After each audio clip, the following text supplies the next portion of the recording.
कैसे अपनी बुद्धि को नियंत्रित करके ईश्वर के चरणों में वास्तविक रूप से आश्रित हों और इस आश्रय की शुरुआत कैसे की जाए? 5 बातें हैं बच्चा। जैसे पेट बिगड़ जाए तो पंचसकार चूर्ण खाया जाता है ना, ऐसे 5 बातें हैं, अगर जीवन में उतार लिया जाए तो बुद्धि भगवान में स्वाभाविक लगने लगेगी। संस्कृत से हैं, उनका हिंदी में अर्थ हम बताएं। वेदो नित्यम अधीयताम, संगासत्सु विचार्यताम।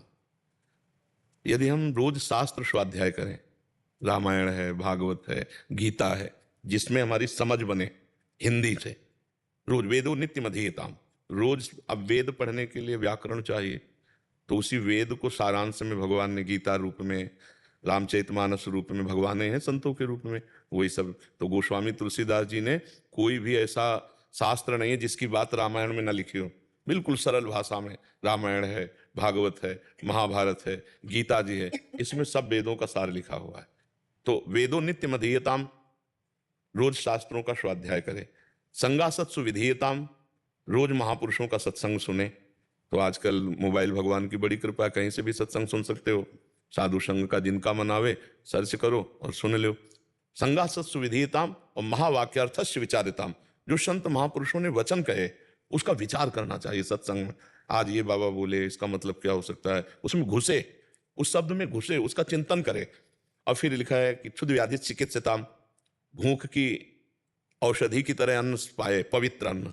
जैसे विरक्ति के लिए तो आगे लिखा है भिक्षान्नम औषधम, और गृहस्थ के लिए तो धर्म पूर्वक कमाया हुआ अर्थ।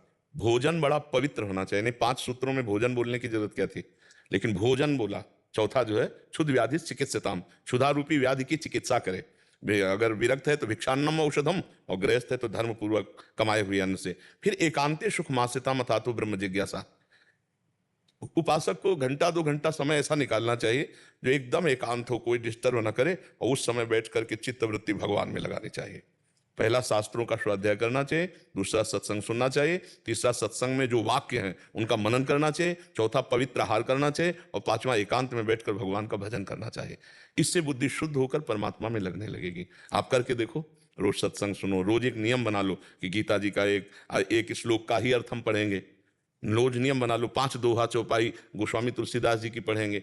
नियम पूर्वक यदि हम शास्त्र स्वाध्याय करें, सत्संग सुने, मनन करें और पवित्र भोजन पावे और एकांत में बैठकर भगवान का भजन करें, तो बुद्धि भगवान में लगने लगेगी। आप करके अभ्यास देखिए, ठीक है? बहुत काल तक ऐसा अभ्यास कीजिए तो बुद्धि लगने लगेगी भगवान में।